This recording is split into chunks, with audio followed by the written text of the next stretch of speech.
जोहार doctor BR. Ambedkar, जोहार doctor BR. Ambedkar, जोहार डॉक्टर बी.आर. अंबेडकर, साधिస్తాం అంబేద్కర్ ఆశయాలను, సాధిస్తాం అంబేద్కర్ ఆశయాలను. जोहार डॉक्टर बी.आर. अंबेडकर, जोहार डॉक्टर बी.आर. अंबेडकर, महाराज के बोलो डॉक्टर बी.आर. अंबेडकर महाराज के.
భారత రాజ్యాంగ నిర్మాత భారత రత్న బాబాసాహెబ్ అంబేద్కర్ గారి 133వ జయంతి తెలుగుదేశం జిల్లా కార్యాలయంలో ఘనంగా నిర్వహించుకోవడం జరిగింది. మరి ఈరోజు 130 సంవత్సరాలు అయినా ఈరోజు కానీ ఒక మనిషి, ఒక సామాన్యుడు ఇన్ని కోట్ల మంది హృదయాల్లో ఉన్నాడంటే దానికి కారణం ఏంటంటే ఆయన గొప్ప కుటుంబంలో పుట్టిన ఆయన కాదు. దానికి కారణం ఏంటంటే నిస్వార్థం, సెల్ఫిష్నెస్ లేదు, స్వార్థం లేని అటువంటి వ్యక్తి. ప్రజలు బాగుపడాలి, ప్రతి వర్గం వాళ్ళకి సరైన ఆపర్చునిటీ కలిగియాలి. పేదవాళ్ళు పేదవాళ్ళుగా ఉండిపోతున్నారు, గొప్పవాళ్ళు మరింత గొప్పవాళ్ళు అయిపోతున్నారు. వీళ్ళకి అవకాశాలు రావాలి, చదువులో అవకాశాలు రావాలి, ఉద్యోగాల్లో అవకాశాలు రావాలి, వ్యాపారాల్లో సపోర్ట్ చేయడంలో అవకాశం రావాలి అని తీసుకొచ్చిన రాజ్యాంగాన్ని నిర్మించిన గొప్ప వ్యక్తి ఈరోజు బాబాసాహెబ్ అంబేద్కర్ గారు. అయితే మనం అందరం కానీ బాబాసాహెబ్ అంబేద్కర్ గారిలాగా అవ్వలేమా? అవ్వచ్చు. దానికి ఏం కావాలి? చదువు కావాలి.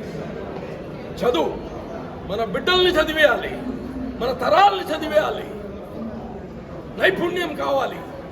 ఈరోజు బాబాసాహెబ్ అంబేద్కర్ మామూలుగా అక్కడ పుట్టాను, నేను పేదవాడిని, నేను చెప్పింది వినండి అంటే ఎవరు వినరు. చదివాడు. ఈ దేశంలోనే కాదు, అనేక దేశాల్లో పోయి డాక్టరేట్లు చేసి వచ్చాడు. ఇవన్నీ ఎప్పుడైతే ఒక వ్యక్తికి జ్ఞానం ఉంది అనిపిస్తుందో అప్పుడు అందరు మాట వింటారు. ఈరోజు మనం ఏం చేస్తున్నాం? అవకాశాలు ఇచ్చిన రాజకీయంలో మంచి మనుషుల్ని తేలేకపోతున్నాం. ఇవన్నీ కానీ ఈరోజు బాబాసాహెబ్ అంబేద్కర్ గారు తెచ్చిన రాజ్యాంగాన్ని మార్చే కుట్రలుగా జరుగుతున్నాయి. అందరూ మేలుకోవాలి, మనం అందరం కలిసి పోరాడాలి.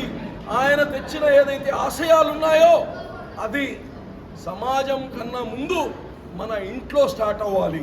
మన బిడ్డల్లో చైతన్యం కావాలి, మనలో చైతన్యం రావాలి. మన బిడ్డలకి చదివేయాలి. ఆడపిల్లలు మగపిల్లలని తేడా లేకుండా చదివేయాల్సిన సమయం వచ్చేసింది. ఈరోజు అందరం కానీ ఏ రాజకీయ పార్టీలైనా అంబేద్కర్ గారి ఆశయాలకు విరుద్ధం పోతే ప్రతి ఒక్కరం కానీ ప్రశ్నించాల్సిన అవసరం ఉందని కానీ తెలియచేస్తూ తెలుగుదేశం పార్టీ ఎప్పుడు బాబాసాహెబ్ అంబేద్కర్కి ఉన్నత శిఖరంలో ఆయన గౌరవానికి ప్రతి ఒక్కడు తెలుగుదేశం పార్టీ కార్యకర్త కాడి నుంచి అధినాయకుడు దాకా బాబాసాహెబ్ అంబేద్కర్ని ఉన్నత శిఖరం పైన పెడతామని కానీ మీ అందరికీ తెలియజేస్తూ, ప్రతి తెలుగుదేశం సైనికుడు బాబాసాహెబ్ అంబేద్కర్ ఆశయాల కోసం నిరంతరం పోరాడుతారని తెలియజేస్తా ఉన్నాను.